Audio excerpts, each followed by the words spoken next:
നമ്മുടെ എല്ലാം മാനസികാവസ്ഥ അനുസരിച്ചിരിക്കില്ലേ നമ്മുടെ ജീവിതം. പലപ്പോഴും മനസ്സ് തളർന്നു പോയിട്ടുള്ള സിറ്റുവേഷൻസ് പലരും ഫേസ് ചെയ്തിട്ടുണ്ടാവും അല്ലേ. അപ്പോൾ ആ സമയത്ത് മനസ്സിനെ ശക്തിപ്പെടുത്താനും നമ്മൾ ഇമോഷണൽ ആയിട്ട് ഒരു സ്ട്രെങ്ത് കൊണ്ടുവരാനൊക്കെ വേണ്ടിയിട്ടാണ് സെൽഫ് കെയർ നമ്മൾ ചെയ്യേണ്ടത്. അപ്പോൾ സെൽഫ് കെയറിൽ ഫിസിക്കൽ കെയർ വിടുന്നുണ്ട്, അതുപോലെ തന്നെ mental care, emotional care, spiritual care and social care ഇതെല്ലാം പെടുന്നുണ്ട്. എന്നാൽ മാത്രമേ ഒരു സെൽഫ് കെയർ കംപ്ലീറ്റ് ആവുന്നുള്ളൂ. അപ്പോൾ ഫിസിക്കൽ കെയറിൽ പെടുന്നത് ഞാൻ മുന്നേ പറഞ്ഞിട്ടുള്ള പോലെ കൃത്യമായിട്ട് വെള്ളം കുടിക്കുന്ന കാര്യം, നമ്മുടെ ഉറക്കം, നമ്മുടെ ഭക്ഷണ രീതികൾ, കൃത്യസമയത്തുള്ള ഭക്ഷണം, അതുപോലെ തന്നെ ന്യൂട്രീഷ്യസ് ആയിട്ടുള്ള ഫുഡുകൾ കഴിക്കുന്നത്, ഇതെല്ലാം നമ്മൾ ഫിസിക്കൽ കെയറിൽ പെടുന്നതാണ്. അതുപോലെ മെൻ്റൽ കെയറിൽ വരുന്നത് നമുക്ക് ഇഷ്ടമുള്ള കാര്യങ്ങൾ, അതിപ്പോൾ ഏത് ലാംഗ്വേജ് ആണെങ്കിലും നമ്മൾ വായിക്കാൻ വേണ്ടിയിട്ട് ഒരു കുറച്ച് സമയം, ഒരു പുതിയ പേജ്, ഒരു പേജെങ്കിലും ഒരു ദിവസം വായിക്കാനും, ഒരു ചെറിയൊരു സ്കില്ലെങ്കിലും പഠിച്ചെടുക്കാനും, അതുപോലെ തന്നെ എന്തെങ്കിലും പുതിയ രീതിയിലുള്ള ചിന്തകൾ നമ്മുടെ മനസ്സിലേക്ക് വരാനൊക്കെ നമ്മൾ മെൻ്റൽ കെയറിലൂടെ നമുക്ക് സാധിക്കണം.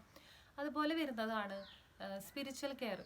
സ്പിരിച്വൽ കെയറിൽ ഏതാണോ നമ്മൾ വിശ്വസിക്കുന്ന ദൈവം, ആ ഒരു ദൈവത്തിൽ ചെറിയ രീതിയിലെങ്കിലും നമ്മൾ വിശ്വസിക്കാനും, അതുപോലെ തന്നെ ചെറിയ രീതിയിലെങ്കിലും പ്രാർത്ഥിക്കാനും നമുക്ക് സാധിക്കണം. ചില ആളുകളൊക്കെ ഹോളി ബുക്സൊക്കെ വായിച്ച് അതിൽ നിന്ന് നല്ല നല്ല ആശയങ്ങൾ ഉൾക്കൊണ്ട് പ്രവർത്തിക്കുന്നവരാണ്. അപ്പോൾ അവരും അതുപോലെ നല്ല നല്ല ബുക്സുകളൊക്കെ വായിക്കാനും, നല്ല ചിന്തകൾ, നല്ല കാര്യങ്ങളൊക്കെ മനസ്സിലേക്ക് കൊണ്ടുവന്ന് നല്ല രീതിയിൽ ജീവിക്കാൻ നമുക്ക് സ്പിരിച്വൽ കെയറിലൂടെ സാധിക്കും.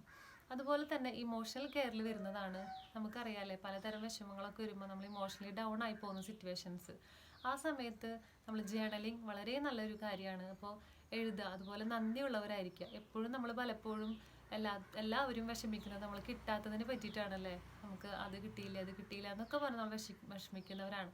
അപ്പോൾ നമ്മൾ കിട്ടിയതിനെ പറ്റിയിട്ടുള്ള നന്ദിയുള്ളവരായിരിക്കാനും, അത് ഗ്രാറ്റിറ്റ്യൂഡ് നമ്മൾ എഴുതാനും നമ്മൾ തയ്യാറായി കഴിഞ്ഞാൽ പിന്നെ മനസ്സിലുള്ള വിഷമങ്ങൾ കരഞ്ഞു തീർക്കാനാണെങ്കിൽ കരഞ്ഞു തീർക്കുക. അപ്പോഴാണ് നമുക്ക് ഭയങ്കരമായിട്ട് റിലീഫായിട്ട് ഉണ്ടാവുമെന്ന് തോന്നും.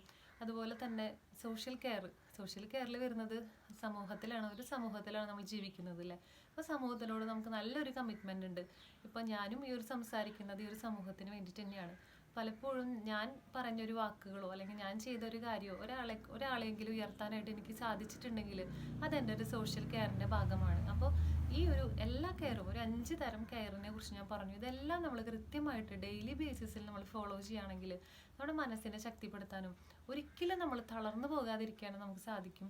ഇമോഷണൽ സ്ട്രെങ്ത് ആണ് എല്ലാത്തിൻ്റെയും സ്ട്രെങ്ത് അല്ലേ. പലപ്പോഴും പലരും ഡൗൺ ആവുന്നത് ഇമോഷൻ അത് വെച്ചിട്ട് തന്നെയാണ്. അപ്പോൾ ഇതെല്ലാം കൃത്യമായിട്ട് നമ്മൾ ഫോളോ ചെയ്യുകയാണെങ്കിൽ മനസ്സ് ശക്തിയാവാനും മറ്റുള്ളവരെ അപ്ലിഫ്റ്റ് ചെയ്യാനൊക്കെ നമുക്ക് സാധിക്കട്ടെ. അപ്പോൾ നല്ലൊരു ജീവിതം ഉണ്ടാക്കട്ടെ. എല്ലാവരും പേഴ്സണൽ കെയറിൽ ശ്രദ്ധിക്കാനായിട്ട് എല്ലാവർക്കും സാധിക്കട്ടെ. Thank you.